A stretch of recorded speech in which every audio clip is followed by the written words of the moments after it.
Ferrari is ready to welcome a few amazing changes that are possibly going to alter the entire course of the race. And what do we have in stock from Mercedes? Don't you tell us. They lost all hope? Of course they didn't. Stay tuned to know all the possible changes the two competitors are planning to introduce. The SF1000 didn't measure up, even compared to expectations ahead of the event, Ferrari declared openly on their website. Because of this, development has already been going on at a full pace for some time. This is in the hope of bringing forward to next weekend the introduction of the aerodynamic package scheduled for the Austrian Grand Prix, or at least some of its components. We know there's a lot of work to do. This is certainly not the great position that a team like Ferrari should have, and we have to respond immediately. It's clear that we have to improve on all fronts, announced Ferrari CEO Louis Cameri. Some changes are noticeable in the prime teams, with the Austrian GP arriving next. Primarily, we could point out some interesting modifications done in the rear wings of the cars. The F1 teams did take a bit of time to get accustomed to the new rear wings for 2022 and have begun to adequate the whole new family of assemblies for the several circuit requirements. Teams are still on to thinking about the better graphs with trade-offs, and settlements pertain to winning the race. The Canadian Grand Prix weekend brought up numerous fascinating cases. Sources say the Mercedes broke its technique with Lewis Hamilton, using the latest low downforce edition, and George Russell opting for the earlier high downforce model in Montreal. Ferrari experimented with a recent version of rear wings and used it on Charles Leclerc's car. Do you know what the interesting features are? The end plates. They are rounded off in red in both the demonstrations.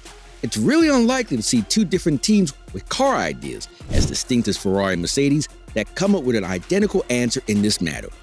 Or was everything purely coincidental? The hanging edge of the outer corner junction from the wing flaps component to the end plates up to this point in time? Well, this thing denotes that some kind of outwash and upwash was generated in this region. Nevertheless, for this modern thinking process, the wing flap detail vanishes nicely outside the DRS outer pivot point. This indicated to us that the drag lessening would be increased at the time when the DRS is occupied. The attachment in this region will continue more swiftly and consistently as an outcome of the airflow decreased two-dimensional lengthening present on the lower surface of the wing surface.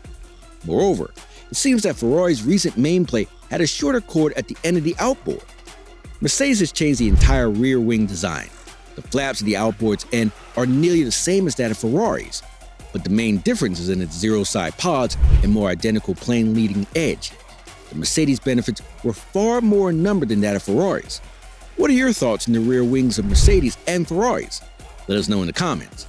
It's pretty noticeable that the center wing segment is being considerably used in this recent model. In a way to provide the utmost efficiency, Ferrari's been striving to pull the maximum burden from that site, which is going to help in the airflow from the diffuser.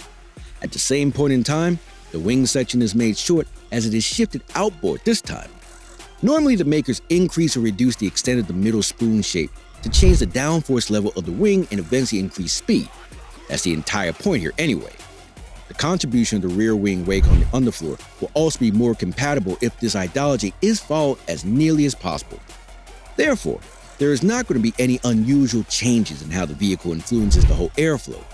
The next game of the Formula 1 2022 title is in Austria, and here we are with Mercedes stimulator driver Anthony Davidson, who is in serious doubts about the execution of the W13 cars.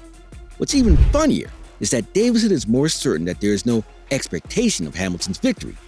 Why would he say so anyway? After all, Hamilton has been the driver with the most fantastic wins. Nonetheless, Davidson disclosed to Sky's Greg Slater he realized before the Silverstone GP that the W13 would get on nicely and watch Hamilton and Russell in the blend with the prime teams. Well, as you know, I do the Mercedes simulator work, and I was in there during the Silverstone weekend. I must say, it's the best car has felt this year, and the closest it has felt, more importantly, to last year's car. So I did have a strong feeling the car would be much better than it's been in recent races. I felt Silverstone would suit the car, a nice smooth circuit. But foreign competition at the Red Bull Ring in Austria is dissimilar to Silverstone with its elevated pace and huge loads corner where the W13 could have done nicely, but wouldn't. The Red Bull car's upright line pace will, however, be an aspect for Mercedes to withstand the longest straight up the cliff from turn 1 to turn 3. Nevertheless, Davidson thinks the frequent procedural course to carry in the Austrian GP will benefit the W13. I think the next one coming up will be Paul Ricard in 2 races. The races will come at us thick and fast from now on. Austria, I'm not so sure. They traditionally suffered there in the past compared to the likes of Red Bull. Also, there's a change arriving due to recent regulations constructed to handicap the front-running squads and hopefully deter a run of 8 seconds where one factory flies away with the constructor's ownership. Anthony Davidson discovers that they're making inroads to the top 2 teams, and the main thing we have to remember now is that from this point onwards, Mercedes will have 10% more wind tunnel time than Red Bull and 5% more than Ferrari. And that's the complete opposite of how it was up to this point in the season, where Red Bull had 5% more time in the wind tunnel than Mercedes and Ferrari had 10% more. This may be an awful message for Ferrari, which is throwing away much of its benefit due to dependability problems and repeated race protocol errors. That's why Ferrari has started this year so strongly, announces Davidson.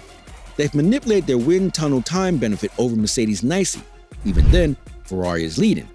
Who cares what errors they've made? Wait, hold on until now. Do you think Ferrari will get caught with the new regulation taking effect? Now it's getting on to be fascinating to watch. From this point until the coming year, Mercedes will retain that 10% benefit over Red Bull with the wind tunnel period. So hopefully, we'll proceed to see this void close down between the execution of the vehicles. The wind tunnel allotments are founded on where the teams are positioned in the constructor's title, with a total 5% subsidy for each spot a team uncovers itself in the title in July.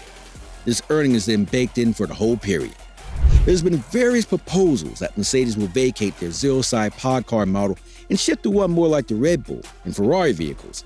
Yet, they have been unwilling to perform this due to lessened wind tunnel time subsidy obeying their Constructors' Championship win in 2021. Silverstone Mercedes Technical Director Mike Elliott indicated, "We've evaluated some of the concepts in that direction. I'm not going to say which way we're going to go, but we will look at that. I think the bodywork, the bit that is visibly different that you're referring to, is probably not the key differentiator, if you'd like. It's the detail in the floor design." Yet Elliott confessed, "I think it would be silly not to have a level of humility and not think you would have got it wrong and not go and look at what everyone else has done. And that's just not the Red Bull concept. That's looking at all the concepts up and down the grid and saying what looks interesting and why." In the climax, it's uncertain Mercedes will initiate an entirely new car idea this season, as Elliott mentions. We'll probably see modifications this year. Perhaps we'll see alterations next year, or possibly they'll hold on to where they are. But that decision will ultimately cost them the championship, considering this year's overall car performance to date. There is no doubt in addressing the concrete fact of how powerful Mercedes engines are, and that has been the prominent reason why the team is facing technical difficulties in adjusting to the new regulations. Our drivers will push as hard as we can because we want to get back to winning. We want to win for the team. We want to win, and we want to win for you, the fans. So let's see what happens. I think at the same time, we have to be honest with ourselves and say that at the moment, we are just a little bit behind those front runners in Ferrari and Red Bull. And in a normal race, I think it is going to be tough. I think the Silverstone is going to be a circuit that suits us a little better, says technical boss Elliott. So this is all we have about the upgrades for the GP. Hope you enjoyed this video. Don't forget to like, share, and subscribe.